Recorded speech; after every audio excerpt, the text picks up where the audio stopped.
The following video is a demonstration of how to join and participate in an online meeting using the Civil Contractors Federation Online Meeting Service. Attending one of these online meetings is extremely simple. The service has been designed so there is no special software required at your end, and it should only take seconds for you to be able to join a meeting.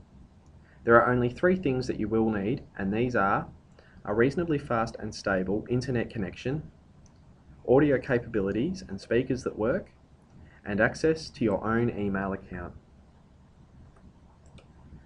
CCF will notify you with an email invitation in your Outlook inbox that a new online meeting is scheduled, usually a week or so before the scheduled start time. The email will look much the same as the email you can see now. This email invitation contains all of the details for the upcoming online meeting, including the topics that will be discussed, the time and date of the meeting, the name of your presenter, and most importantly, the meeting link found here. It is essential that you keep this email, as on the day of your meeting, you will be required to click this link in order to successfully join the online meeting.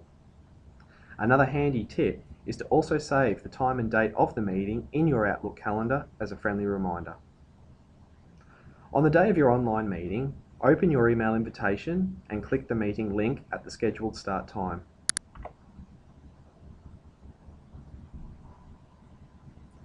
This will then take you through to the TeamViewer website. TeamViewer is simply the application that will be used to view the online meeting. Once you reach the TeamViewer website, you'll be asked to save the TeamViewer application.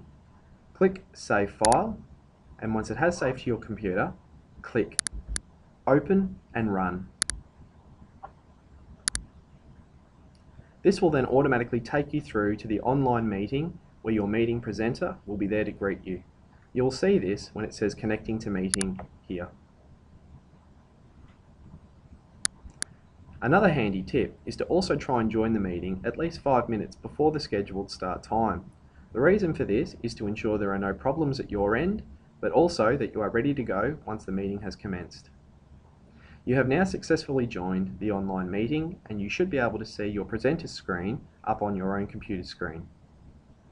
Essentially, from this point, anything that the presenter puts on their screen, you'll be able to view, including Word documents, PDFs, and video files.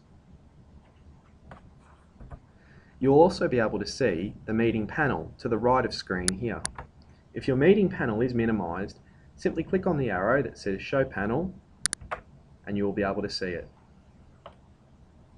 If you are viewing the meeting from an iPad, then your meeting panel will be located at the top of your screen. The meeting panel is where all of the details of the meeting are displayed. And from this panel, you will be able to share documents, communicate with the meeting presenter, and interact with the other meeting attendees. Now that you have successfully joined the meeting, I will quickly show you some of the features of the meeting panel so you are able to successfully interact with people through the meeting. The first feature is the participants window here. This window will show you all of the people who are attending the meeting at any time, but more importantly, will show you who the assigned presenter of the meeting is.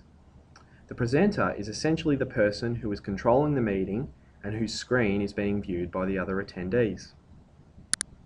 The file box is where files can be shared amongst the other meeting attendees. This can be done by simply dragging items from your desktop and dropping them in here. This could be a Word document, a PDF, or a PowerPoint presentation. From this point, other attendees will be able to see the files and open them. The My Video window you won't have to worry about, as in most cases, webcams won't be used to hold these online meetings. If you are communicating through a microphone, you will need to click the Voice over IP window.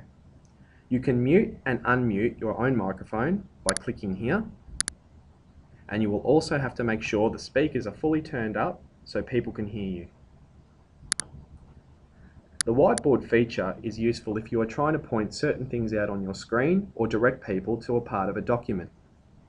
The easiest way to do this is by using the highlighter tool here or the pen tool next to it. Finally, and most importantly, is the chat icon at the top.